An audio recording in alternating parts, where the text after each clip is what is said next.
आप देख रहे हैं एवीटी न्यूज, हर खबर आप तक। भिंड से आए हुए भक्तों ने अयोध्या में भागवत कथा सुनी और अपने विचार एवीटी न्यूज पे दिया। भक्तों ने अयोध्या की महिमा गाई और यहाँ होने वाले चमत्कारों की भी चर्चा की। आइए सुनते हैं कथावाचक और उनके भक्तों के बारे। महाराज जी, ये जो अयोध्या में भगवान राम की प्राण प्रतिष्ठा हुई तब से लगातार अयोध्या में जो संतों का, जो कथावाचकों का है, वो मनोबल बढ़ गया, खुशी बढ़ गई है। इस वजह से लगातार अयोध्या में आयोजन हो रहे हैं। आप अयोध्या आए, कथा कह रहे हैं, कैसा लग रहा है आपको? भाई, अयोध्या कोई ऐसा नहीं है कि देश का कोई टुकड़ा है, ये तो साक्षात बैकुंठ है, जहाँ स्वयं प्रभु राम जी ने अपने विचरण किया है, जिनकी चरण रज इस जगह पे पड़ी है। अब उस जगह पर अगर हमें निवास मिल रहा है, 7 दिन का मिला मौका, हम तो यही प्रार्थना करेंगे अगर हो सके प्रभु की कृपा ऐसी हो जाए तो बस यहाँ निवास हमेशा के लिए बना रहे। अच्छा, यहाँ निवास बनाने की क्या नहीं इच्छा है?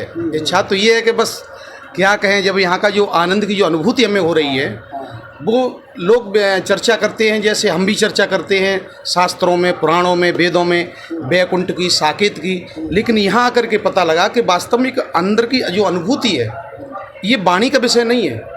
अयोध्या के बारे में हम चर्चा करें तो हमारी वाणी का विषय नहीं है। ये अयोध्या का विषय, सरयू का तट, ये एक अनुभूति है। हाँ, ये साधना की जगह है। यार, किस तरह की साधना अयोध्या में आके करनी चाहिए लोगों को? किस तरह की साधना का मतलब सबसे सरल साधना आपकी नज़र में क्या है जो अयोध्या आके करे और उसको मुक्ति मिल जाए? नहीं, मुक्ति में कोई देरी नहीं है। मुक्ति तो क्षण में, सुखदेव जी ने कहा, मुहूर्तात् सर्वमुत्सृज्य, केवल एक मुहूर्त यानी 48 मिनट में मुक्ति मिल जाती है। तो मुक्ति का और जीवन का जो सफ़र है वो केवल 48 मिनट का ही है। लेकिन कहीं हम जिस मार्ग पर चल रहे हैं वो मार्ग भटका हुआ है। इसलिए जैसे हम किसी के लक्ष्य को बना करके चलते हैं तो हम उस लक्ष्य पे उतने समय में नहीं पहुंच रहे हैं। इसका मतलब है कि हमारी गाड़ी भटकी हुई है, हमारा जीवन एक भटका हुआ है संसार की तरफ। जहां हमारा मन विषयों की तरफ रमेगा तो वो लक्ष्य हमें नहीं मिलेगा। यहाँ अयोध्या में आने का मतलब है हम सभी दुनियादारी से, विषयों से इस मन को थोड़ा हटाएं, यहाँ संतों का दर्शन हो, एक जो प्रभु का नाम है उसका सहारा लेकर के आप यहाँ बैठें और उसका नाम का जप करें आप, तो अपने आप अंदर की अनुभूति होगी। अच्छा, सरजू यहाँ बहती है, सरजू में स्नान का क्या महत्व है महाराज जी? सरजू स्नान में सरजू का तो कहना ही क्या है साहब। सरजू कोई नदी नहीं है, सरजू कोई ऐसा एक प्रवाह नहीं है। सरजू तो साक्षात में ये कहें कि मुक्ति का दरवाज़ा है। यहाँ तो अतिशयोक्ति नहीं है इसमें, क्योंकि गोस्वामी जी ने भी सरयू के बारे में जब कहा तो बहुत कुछ लिखा है। क्योंकि गोस्वामी जी तो काशी में भी गए, गोस्वामी जी वृंदावन भी गए, हर जगह घूमे हैं गोस्वामी तुलसीदास जी महाराज। लेकिन जब सरयू के किनारे गोस्वामी जी आए तो उन्होंने जो सरयू का वर्णन किया है उसमें बड़ी सुंदर पंक्ति लिखी है, कोटि कल्प काशी बसे, मथुरा कल्प हजार, एक निमिष सरयू बसे, तुलेन तुलसीदास। तो इसकी तुलना हमारी और आपकी बुद्धि से परे की चीज़ है। यहाँ की हर चीज़, परमात्मा की हर चीज़ हमारी बुद्धि, हमारी वाणी, हमारे मन के परे है। इनके वर्णन हम नहीं कर पाएंगे। कुछ भक्तों को संदेश देना चाहेंगे अयोध्या आने वालों को जो अभी तक नहीं आए हैं? यही संदेश है। वो नहीं पाए हैं जो यहाँ मिलने वाला है? नहीं, जो नहीं आ पाए हैं वो प्रयास करें। देखो, हर चीज़ है, जैसे गीता में भगवान कृष्ण कहते हैं, कर्म पे हमारा अधिकार है, फल पे नहीं है। हमारा प्रयास ये रहे कि एक बार हम अयोध्या का दर्शन करें, अयोध्या में हम आएँ, और जब आएंगे तो प्रभु फल की देने वाला तो परमात्मा है। हमारे हाथ में फल नहीं है। कर्मण्येवाधिकारस्ते माँ फलेषु कदाचन माँ कर्म फले हेतुर्भूमा ते संगोस्तवन कर्म, ये गीता में भगवान कृष्ण कहते हैं। हमें जो मनुष्य का शरीर मिला है, हमारा अधिकार कर्म के ऊपर है, क्योंकि हम जीव कर्म के बंधन में है, परमात्मा कर्म के बंधन में नहीं है। तो हम जब कर्म के बंधन में, कर्म पे हमारा जो अधिकार है, तो हमारा कर्म है कि हम जो आए हैं वो तो आ ही हैं, वो अपने लाभ लें। जो नहीं आ पाए वो भी अयोध्या में आएँ और एक बार जरूर आएँ। बस यही संदेश है। आकर के जो आनंद की अनुभूति हमें मिल रही है, हम तो ये विचार करेंगे यहाँ सबको मिले। क्या सुनना आपको लगता है? पंडित सेवाराम शास्त्री उपाध्याय। कहाँ से आए हैं? हम आए हैं, वैसे तो निवास श्रीधाम वृंदावन में भी है, लेकिन ज़िला मुरैना है एमपी में। छोटा सा शहर है मुरैना के बगल में अम्बा। अम्बा से। हाँ जी, अम्बा से आए। चलिए, अम्बा से अयोध्या की आभा उतरी है। हाँ, जी के साथ आप लोग आए, अयोध्या में भागवत सुना, कैसा लगा? अंतर मन में क्या बहुत अच्छा लगा। पहले तो 10 दिन पहले हम आए थे, 2 तारीख से हमारी कथा गुरुजी के द्वारा निर्णय की गई थी।